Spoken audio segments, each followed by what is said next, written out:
You've probably donated to a GoFundMe medical campaign.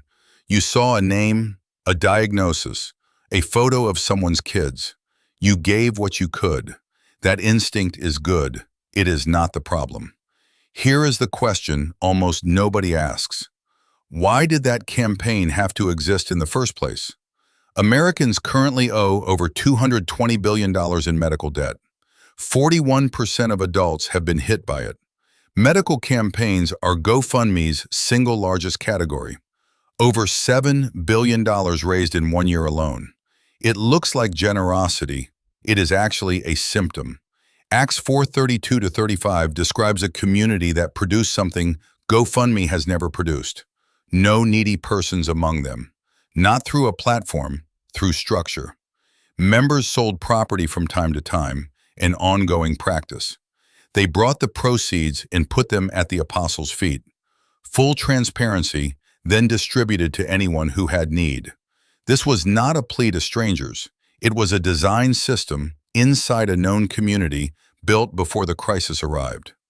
1 Corinthians 12:26 says if one part suffers, every part suffers with it. Paul's image of the body is not a metaphor for sympathy. It is a structural claim. A body does not vote on whether to send blood to an injured limb. It is automatic because the parts are genuinely connected. Galatians 6:2 says, "Carry each other's burdens, and in this way you will fulfill the law of Christ." Carry, present tense, ongoing, not a one-time viral moment. The New Testament model of care assumes structural connection. Before the crisis, not a stranger's algorithm deciding whose pain is compelling enough. Here is what a nationwide study found.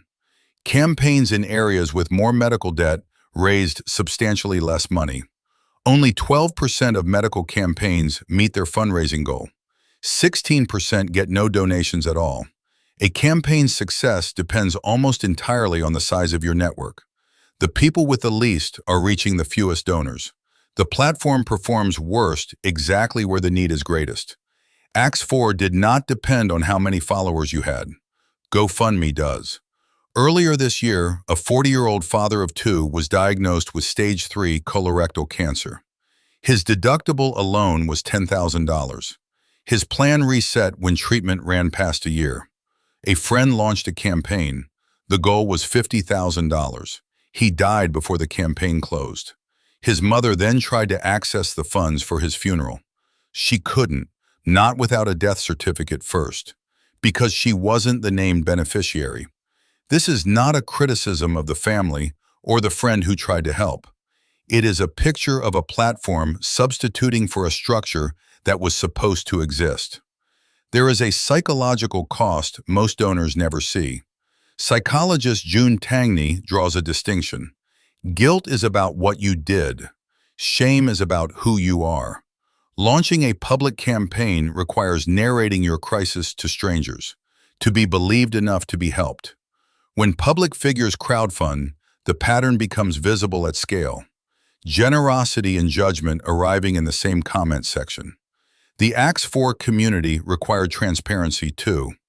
But transparency inside trust, not exposure for strangers. To be clear, this is not an argument against GoFundMe.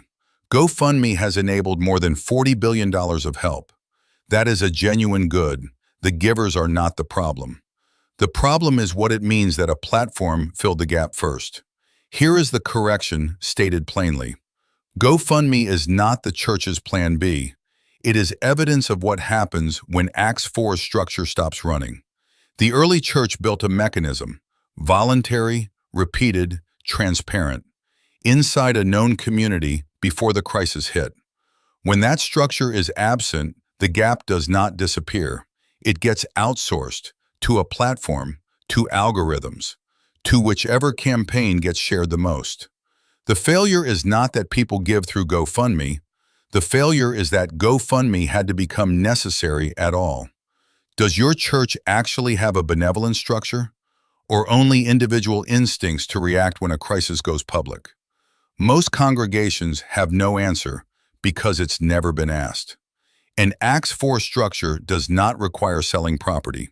It requires three things: A standing fund contributed to before any need arises. Full transparency in how it is administered. A known, private process for a member to access it. Not publicly, not virally, not through a stranger's algorithm.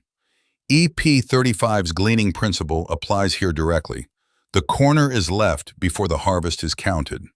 A benevolence fund works the same way, built before the crisis, not assembled in response to it. This does not have to be complicated.